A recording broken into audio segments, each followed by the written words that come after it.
اس کتاب پہ میں 1 گھنٹہ بول سکتا ہوں، لیکن مختصر سے ٹائم پہ 10 چھوٹے چھوٹے حوالے دوں گا اور ان کی انجینئرنگ نہیں کروں گا. اس کے لیے آپ میرا ریسرچ پیپر 5B پڑھیں جس کا میں تعارف اینڈ پہ کراؤں گا. پہلے کرا دیا تو آپ کو برا لگے گا. اس کے اوپر آپ مولا علی والا چیپٹر نکالیں سر، اینڈ پہ جا کے آتا ہے مولا علی کے اوپر چیپٹر. سیرت الرسول لکھی ہے اور ساتھ خلفائے راشدین کی بھی لکھی ہے انہوں نے، مختصر سی خلافت راشدہ کے اوپر. مولا علی والا چیپٹر ان کا سٹارٹ ہوتا ہے جی پیج نمبر 781، حضرت علی ابن ابی طالب کی خلافت. 782 پیج پہ یہ پہلا ریفرنس میں پڑھ رہا ہوں ورڈ بائی ورڈ اہل حدیث سے معذرت کے ساتھ. حضرت معاویہ رضی اللہ تعالیٰ عنہ نے اہل شام سمیت حضرت علی رضی اللہ تعالیٰ عنہ کی بیعت نہیں کی، پھر ان کی صرف مخالفت ہی نہیں کی بلکہ ان پر قتل عثمان میں اعانت یعنی مدد کرنے اور اس پر رضامندی کا الزام بھی دھر دیا، مگر اللہ نے ان کو اس سے بچا لیا. میں امیر شام کے بارے میں کوئی کمنٹس نہیں کرتا، یہ جو کر دیے یہ خود ہی کافی ہیں، اور یہ بالکل صحیح بات لکھی ہے انہوں نے. اس کے سپورٹ میں گھنٹوں بول سکتا ہوں، نہیں بولوں گا کیونکہ یہ خود اتنے بڑے عالم ہیں کہ ان کو مجھے سرٹیفائی کرنے کی ضرورت نہیں ہے. کوئی اہل حدیث کے امام ہے؟ اچھا جی. دوسرا ریفرنس جنگ جمل کے کانٹیکسٹ میں وہ لکھتے ہیں اس کے بعد حضرت علی نے حضرت عائشہ کو مدینہ منورہ بھیج دیا. وہ جانے لگی تو لوگ ان کو ودا کرنے کے لیے دور تک ان کے ساتھ گئے. یہ ودا لفظ نہیں ہوتا، ودا ہوتا ہے زبر کے ساتھ. حضرت علی رضی اللہ تعالیٰ عنہ نے سفر خرچ کا انتظام بھی کیا. اس طرح وہ باحفاظت اور صحیح سلامت گھر پہنچی. بعد میں وہ اپنے سفر کو یاد کر کے اس قدر روتی کہ آنسوؤں سے ان کا دوپٹہ بھیگ جایا کرتا اور کہتی کاش میں پیدا ہی نہ ہوئی ہوتی، کاش میں اس واقعے سے 20 سال پہلے ہی مر جاتی. اللہ ظاہر ہے قرآن میں حکم ہے نبی کی بیویوں گھروں میں ٹھہری رہو، بے شک. تو وہ اس چیز کو یاد کرتی تھی. پھر ہوب کے کتے بھی بھونکے، وہ بھی حدیث ہے جامعہ اس میں مسند احمد میں. باقی اب میں اس میں نہیں بولوں گا، وہ 5B میں آپ پڑھ لیجئے گا، میں اینڈ پہ بتا دوں گا. ریفرنس نمبر 3 جنگ صفین کے بارے میں لکھتے ہیں عمار کی شہادت کے بعد عمر ابن عاص نے لڑائی چھوڑ دی، ترک کر دی، اور بہت سے لوگوں نے بھی ان کی پیروی کی. حضرت معاویہ رضی اللہ تعالیٰ نے ان سے پوچھا آپ نے لڑائی کیوں ترک کی ہے؟ انہوں نے کہا ہم نے عمار کو قتل کر دیا ہے، اور میں نے حضرت صلی اللہ علیہ وآلہ وسلم سے سنا ہے کہ آپ علیہ السلام فرمایا کرتے تھے کہ عمار کو باغی جماعت قتل کرے گی. معلوم ہوا کہ ہم تو باغی ہیں. اس پہ حضرت معاویہ بولے خاموش رہ، واللہ تم اونٹ کی طرح اپنے ہی پیشاب میں پھسلتے ہو. یعنی تم یہ حدیث بھی جانتے ہو جیسے اونٹ پیشاب کر کے بیٹھ جاتا ہے، تو کام تو تم نے خود ڈالا ہے میرے ساتھ مل کے، اور اب اپنی غلطی خود ہائی لائٹ کر رہے ہو. کیا ہم نے ان کو قتل کیا ہے؟ ان کو تو علی رضی اللہ تعالیٰ ان کے ساتھیوں نے قتل کیا ہے جنہوں نے ان کو ہمارے درمیان لا پھینکا. ہم تو اپنے بچاؤ کے لیے لڑ رہے تھے جس میں وہ قتل ہو گئے. ان کا حضرت عمار جو لڑنے آئے تھے حضرت علی کے ساتھ نہ آتے تو نہ قتل ہوتے. یہ اسی طریقے سے ہے کہ نہ آپ روڈ پہ چڑھتے نہ ایکسیڈنٹ ہوتا نہ قتل ہوتے. اچھا آگے سنیں. حضرت علی رضی اللہ تعالیٰ کو جب حضرت معاویہ کی اس بات کی خبر ہوئی تو انہوں نے کہا اگر میں نے ان کو قتل کیا ہے یعنی حضرت عمار کو، تو پھر اپنے چچا حضرت حمزہ کو حضرت نے قتل کیا ہے جنہوں نے ان کو کفار کے مقابلے میں بھیجا تھا. اے پھکی دیتی اینٹی وینم الزامی جواب کہ اگر حضرت حمزہ حضور کی طرح لڑتے ہوئے مارے گئے ہیں تو کیا حضور نے قتل کروایا ہے؟ کبھی کافروں کے مقابلے میں بھیجا؟ اگر عمار کو میں نے تیرے مقابلے میں بھیجا ہے امیر شام کے مقابلے پہ تو مجھے تم قتل ٹھہرا، یعنی وہ اینٹی وینم والا جواب دیا. چوتھا ریفرنس جنگ نہروان خوارج کے خلاف. وہ کہتے ہیں کہ کافی انہوں نے ڈسکشن کی ہے، اس میں لکھتے ہیں ابو سعید خدری کہتے ہیں کہ میں نے رسول اللہ صلی اللہ علیہ وسلم سے سنا تھا خوارج کے بارے میں، وہ جو بخاری مسلم کی حدیث ہے کہ وہ دین سے ایسے نکل جائیں گے جیسے شکار سے تیر اپنے شکار سے نکل جاتا ہے. اینڈ پہ وہ کہتے ہیں میں گواہی دیتا ہوں، یہ بھی بخاری مسلم دونوں میں، کہ علی نے ان کو قتل کیا تھا اور میں بھی ان کے ساتھ شامل تھا. انہوں نے اس آدمی کو لانے کا حکم دیا جس آدمی کے بارے میں بخاری مسلم میں آتا ہے کہ ان کا سرغنہ وہ ہوگا کہ جس کا ایک بازو کٹا ہوگا اور اس کی جگہ گوشت کا ایک لوتھڑا لٹک رہا ہوگا. تو اس کی لاش 3 دفعہ ڈھونڈی گئی، بخاری مسلم میں آتا ہے نہیں ملی. پھر حضرت علی خود گئے اور لاشوں میں سے نیچے سے نکالی. تو وہاں پھر صحابہ نے نعرہ لگایا کہ حضرت علی حق پہ ہیں، کیونکہ نبی علیہ السلام نے پہلے ہی فرمایا تھا کہ یہ ان کے سرغنہ کی نشانی ہوگی.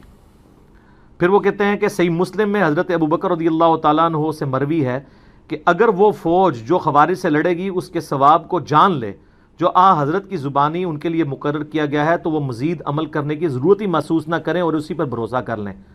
یعنی خوارج کے خلاف لڑنا اتنی بڑی نیکی ہے کہ اس کے بعد خارجیوں کے خلاف لڑنے والوں کو اور کوئی نیکی کا کام کرنے کی ضرورت نہیں. جیسے بخاری مسلم میں آتا ہے کہ اہل بدر کی ہر غلطی معاف ہے، اس طرح خوارج کے خلاف جو حضرت علی کے ساتھی تھے ان کے بارے میں مسلم شریف انہوں نے ویسے لکھا حضرت ابو بکر سے مروی ہے، وہ حضرت علی سے ہی مروی ہے. اور اس کے سٹارٹ میں حضرت علی وہ بھی کہتے ہیں کہ مجھے آسمان سے زمین پہ گرا دیا جائے میں یہ برداشت کر لوں گا، لیکن یہ برداشت نہیں کروں گا کہ میں کوئی ایسی بات کروں جو میں نے خود رسول اللہ سے نہ سنی اور میں تمہیں بیان کروں. یعنی حدیث معاملے میں اتنی احتیاط صلی اللہ علیہ وآلہ وسلم. 5واں ریفرنس یہ کہتے ہیں نا جی وہ جی حضرت عثمان کو عبداللہ ابن سبا اور پتہ نہیں کوئی یہودی پارٹی تھی آل امیہ کو بچانے کے لیے. میں نے بخاری مسلم سے ثابت کیا ہے آل امیہ کی وجہ سے حضرت عثمان شہید ہوئے ہیں، ان کے گورنروں کی وجہ سے. انہوں نے حضرت عثمان کا چیپٹر پڑھیں، کہیں نہیں ڈالا عبداللہ ابن سبا کا نام تک نہیں لکھا. الٹا حضرت علی والے چیپٹر میں انہوں نے بتایا کہ یہ جو حضرت علی کی شان میں غلو کرنے والے رافضی تھے وہ حضرت علی کے دور میں نکلے ہیں. اس کے اوپر پورا چیپٹر انہوں نے بنایا ہے. فرقہ غالیہ کا خروج، حضرت علی کے زمانے میں ایک غالی فرقہ پیدا ہوا.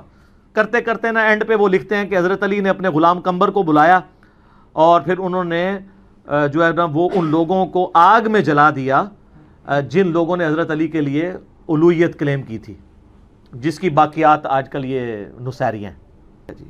ریفرنس نمبر 6 حضرت علی کے بارے میں لکھتے ہیں کہ لباس اور خوراک میں آپ کی سادگی بیان سے باہر ہے. آپ کا عمل اور فضل اسلام کی طرف سبقت اور رسول اللہ کی مائیت میں کفار سے جہاد ازر من الشمس ہے صلی اللہ علیہ وآلہ وسلم.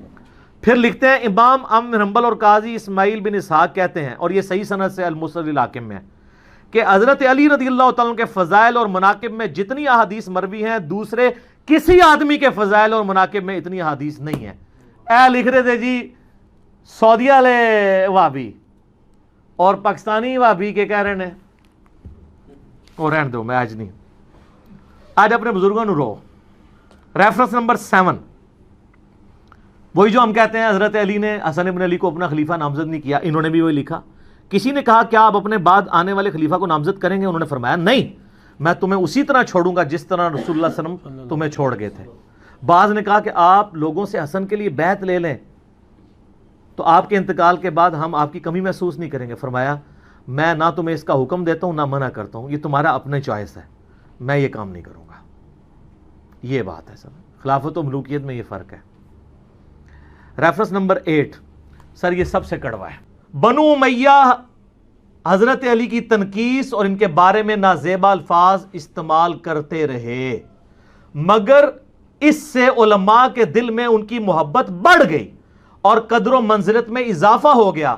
عمر بن عبداللہ بن زبیر کہتے ہیں کہ بنو امیہ 60 سال تک ان کو گالیاں دیتے رہے.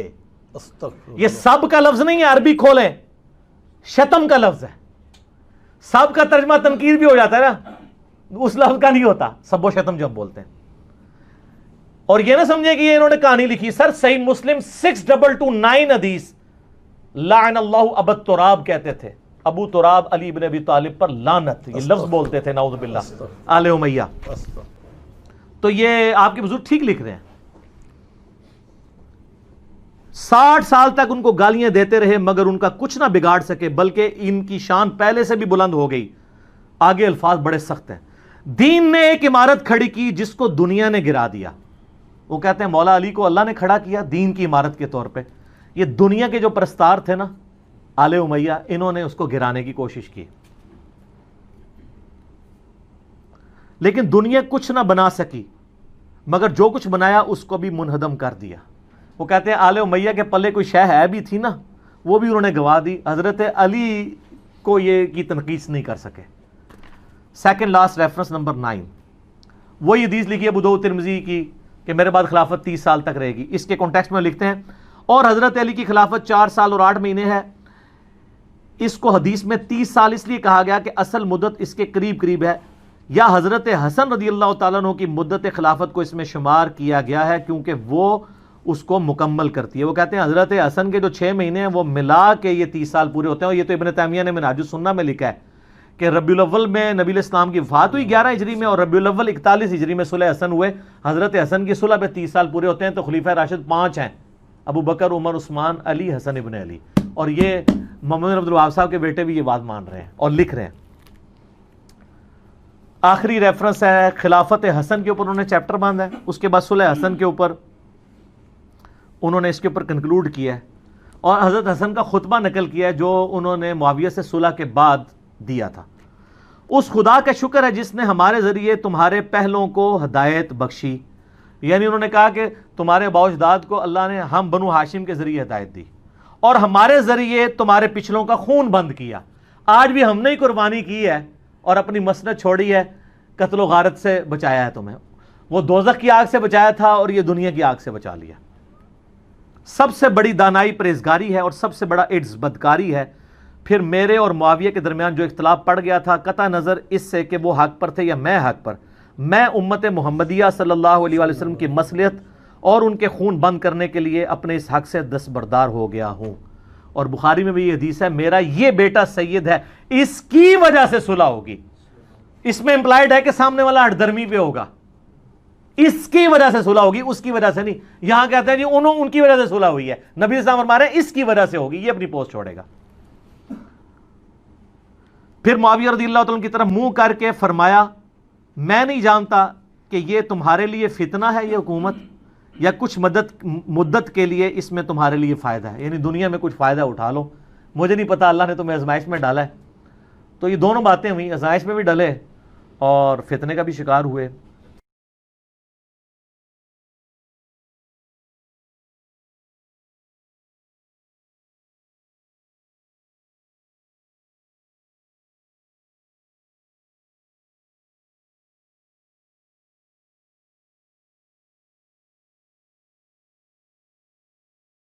سبيل الدموع سبيل